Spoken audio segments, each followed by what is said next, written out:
Entonces tiene la idea de presión, de llevarlo a lo largo en la voluntad de Dios.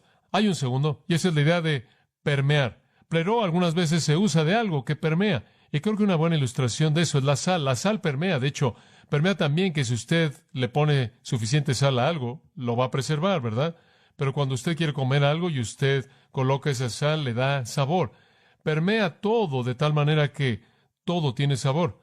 Solía usar la ilustración de una pastilla efervescente. Y si usted ha leído mi pequeño libro, La voluntad de Dios, usted ha leído del principio de efervescencia. Las pastillas efervescentes eran una especie de Alka-Seltzer con sabor. Una pequeña pastilla como del tamaño de un Alka-Seltzer, nada más que lo hacían en uva y en naranja y en cerveza de raíz y cereza y todo eso, usted sabe. Y usted conseguía una de esas pequeñas cosas y las metía en un vaso de agua y usted sabe, como el Alka-Seltzer, y lo llenan. Y permeaba, usted sabe. Usted coloca una pastilla de esas de uva ahí y el vaso entero de agua sabe a jugo de uva. Y lo que hacía era darle sabor al agua. Y pleró es usado en ese sentido. Existe el sentido en el que el Espíritu de Dios quiere darle sabor a su vida, de tal manera que usted sabe como el Espíritu de Dios. Y entonces, cuando alguien se acerca a usted, el sabor de su vida es la de Dios. De tal manera que estar con ustedes es como estar con Dios. ¿Lo ve?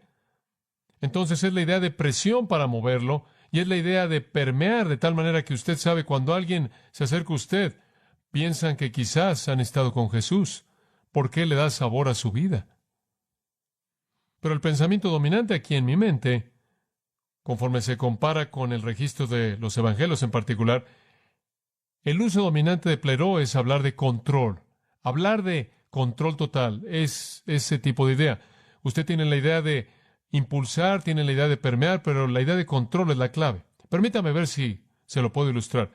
Cuando en el registro de los evangelios el escritor quiere hablar de alguien que simplemente es dominado por una emoción, él va a usar la palabra pleró, la cual es usada aquí. En otras palabras, en Juan 16:6 dice, fueron llenos de tristeza. En otras palabras, tristeza a tal grado que no puede ser equilibrado por la felicidad, de tal manera que estaban totalmente tristes. Ahora, permítame darle una ilustración para ayudarle a entender esto.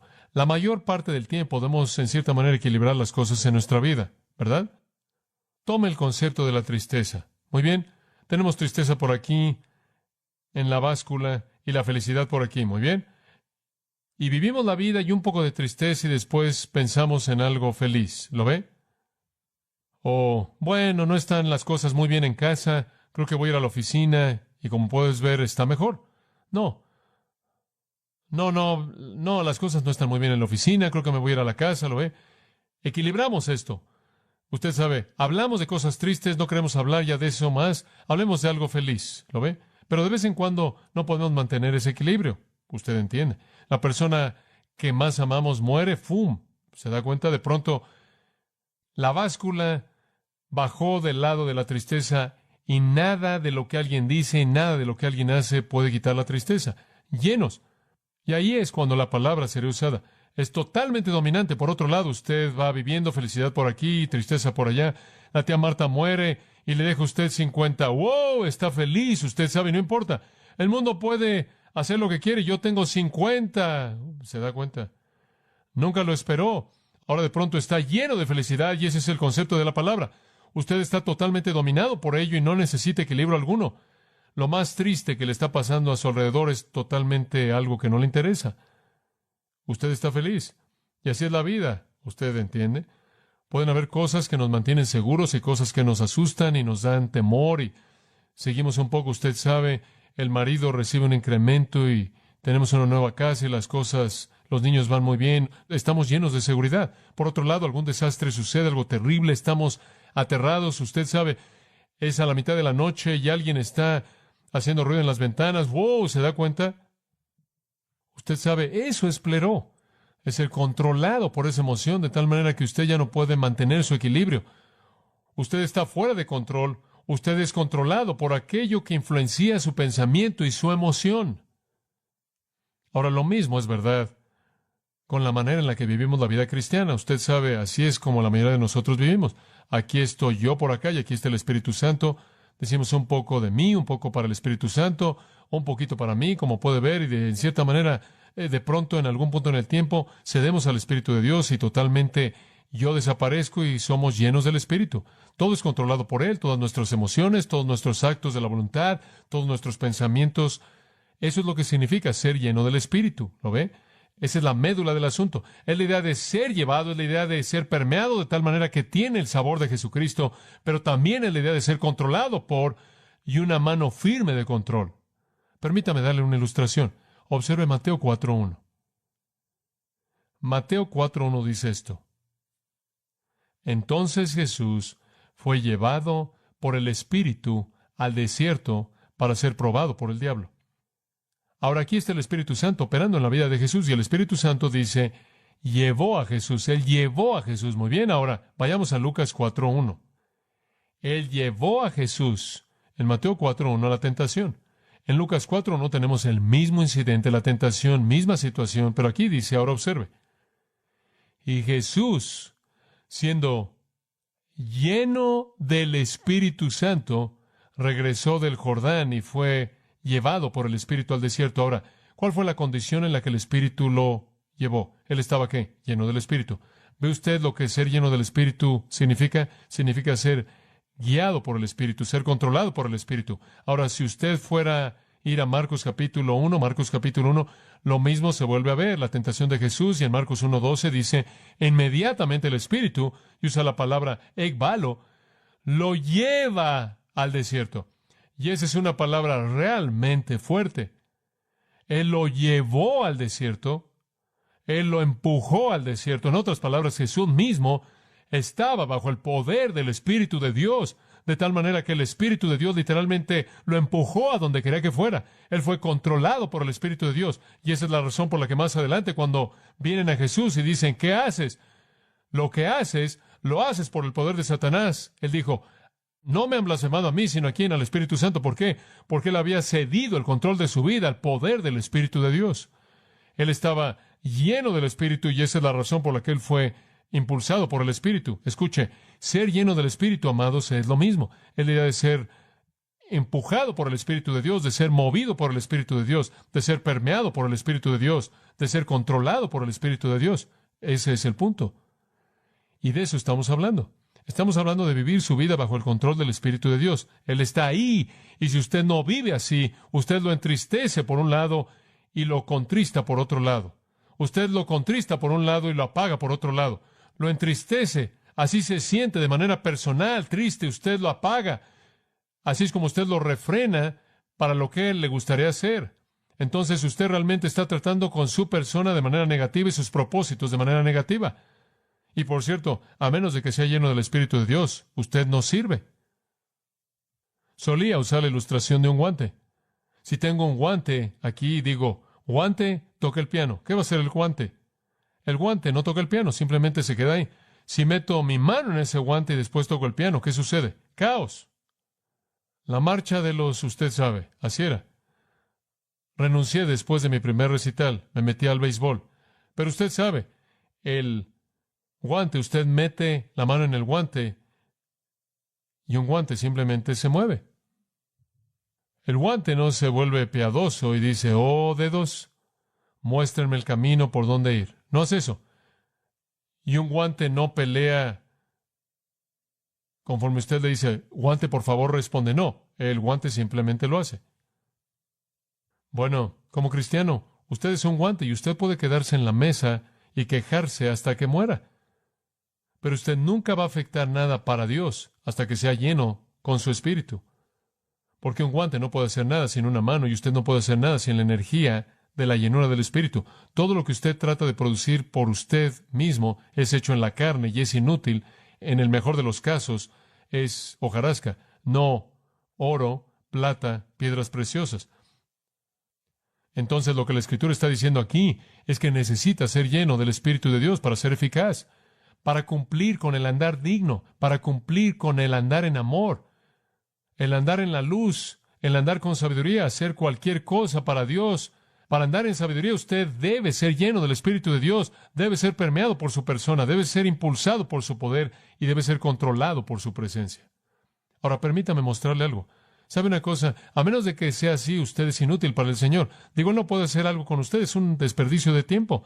Operar en la carne cosecha absolutamente cero. Cuando el Señor quiere que se haga algo, Él siempre consigue a alguien lleno del Espíritu. En Hechos capítulo 6 y versículo 5, necesitaban algunos hombres para un trabajo especial. ¿Y entonces cuáles fueron los requisitos? Hechos 6:5. Y el dicho agradó a la multitud y escogieron a Esteban, hombre lleno de fe y del Espíritu Santo. Lo escogieron porque estaba lleno de fe y lleno del Espíritu Santo. Y dice en el 7:55, pero él, siendo lleno del Espíritu Santo, miró hacia el cielo y vio la gloria de Dios y a Jesús estando de pie a la diestra de Dios. Hombre, le voy a decir algo. Ser lleno del Espíritu simplemente lo saca de este mundo, ¿no es cierto? Ser lleno del Espíritu le da a usted una perspectiva de Dios. Ser lleno del Espíritu lo separa del sistema. Ser lleno del Espíritu significa, me podría importar menos lo que me pase a mí mientras que Él se ha glorificado. Él simplemente vio hacia arriba y vio la gloria de Dios. Es algo trascendente. Es una realidad trascendente. Usted sale de este mundo, sale de sus circunstancias, sale de sus vicisitudes, sale de sus pruebas para ver a Dios, ¿lo ve? Cuando Dios quiere un hombre para una misión, para un trabajo, Él quiere un hombre lleno del Espíritu, porque podría terminar con el hombre siendo apedreado, y si él no está lleno del Espíritu, él nunca va a poder enfrentar eso. Más adelante, en el capítulo 9, él necesitaba un hombre. Él necesitaba un hombre llamado Saulo, quien era un hombre duro, francamente. Él era un perseguidor de la iglesia, pero el Señor lo salvó, y el Señor tuvo una condición básica para él. En el capítulo 9, versículo 17, Ananías siguió, entró a la casa, y colocando sus manos sobre él, dijo, hermano Saulo, este es después de su experiencia en el camino a Damasco, Jesús, el Señor, te apareció en el camino por el que venías, y Él me envió para que recibas la vista y que seas lleno del Espíritu Santo. Saulo, antes de que comiences tu trabajo, tienes que ser lleno del Espíritu, o será lleno en la carne. Ser lleno del Espíritu, amados, es simplemente vivir un momento a la vez, bajo el control del Espíritu Santo. Eso es todo. Es ceder, es vaciarme de mí para que Él pueda llenarme. ¿Lo ve? Usted encuentra más adelante, conforme entra al capítulo 11, versículo 22, el Señor necesitaba un hombre llamado Bernabé, que le ayudara a un hombre llamado Pablo. Y cuando el Señor quiso escoger un hombre llamado Bernabé, él tuvo algunas condiciones. Versículo 22, enviaron por Bernabé. ¿Por qué Bernabé? Versículo 24, porque era un hombre justo y ¿qué? Lleno del Espíritu Santo. Digo, tenía que ser así. ¿Qué más demandaré a Dios? Y más adelante encuentra en el capítulo 13, versículo 9, y Saulo, lleno del Espíritu Santo, puso sus ojos en él. Aquí él está en algún punto más adelante, todavía lleno del Espíritu Santo. Capítulo 13, versículo 52, me encanta esto. Y los discípulos fueron llenos de gozo y del Espíritu Santo. ¿Y qué pasó? Sucedió en Iconio, que estaban juntos en la sinagoga de los judíos, y entonces hablaron de tal manera que una gran multitud, tanto de judíos como de griegos, que creyeron. ¿No es eso maravilloso? Cuando Dios quiere que alguien ministre a su iglesia, cuando Dios quiere que alguien esté a cargo de una obra misionera pionera, cuando Dios quiere que alguien gane personas para Cristo, Él encuentra a alguien que, lleno del Espíritu. Alguien que es impulsado en la voluntad de Dios por la presión del Espíritu de Dios, permeado por el sabor de Jesús mismo, y alguien que está controlado de manera absoluta por ese poder. Ese es el estándar que Dios ha establecido. Dice usted, bueno, ese es el significado de la llenura, pero ¿cuál es el medio? ¿Cómo soy llenado? Permítame darle esto rápidamente y vamos a terminar. ¿Cómo consigo la llenura del Espíritu? ¿Cómo puedo conocer esto si es mandado? Bueno, ¿sabe una cosa sorprendente? Oigo a personas orando por la llenura del Espíritu. Usted no tiene que orar por ello. No es una petición de oración, es un mandato. Usted no dice, Señor, oh, quiero ser lleno. Él está ahí arriba diciendo, quiero que seas lleno, quiero que seas lleno. Y usted está diciendo, quiero ser lleno, quiero ser lleno. ¿Lo ve? En cierta manera ese es un estorbo aquí. Si Él le dio a usted un mandato, entonces usted tiene los recursos, ¿verdad? Y el recurso es vaciarse de sí mismo, es cuestión de la confesión de pecado. Pero permítame darle una manera simple de verlo. Involucra rendir su voluntad, su intelecto, su cuerpo, su tiempo, su talento, su dinero, todo a su control. Es la muerte de usted, es la crucifixión de uno mismo, es el matar su propia voluntad, es la mortificación de los miembros de su cuerpo, es la muerte de usted. Cuando usted muere, Él llena. Cuando usted se vacía de sí mismo, Él va a llenarlo. Él va a llenarlo. Permítame darle una ilustración de esto. Ahora observe Efesios capítulo 5 rápidamente.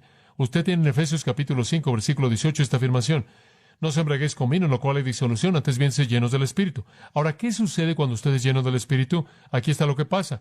Usted va a hablar entre vosotros en salmos, himnos y cánticos espirituales, versículo 19. Versículo 20, va a estar agradecido, va a dar gracias a Dios por todo. Versículo 21, se van a someter unos a otros. Versículo 22, las esposas llenas del Espíritu se van a someter a sus maridos. Versículo 25, los maridos llenos del Espíritu van a amar a sus esposas. Capítulo 6, versículo 1.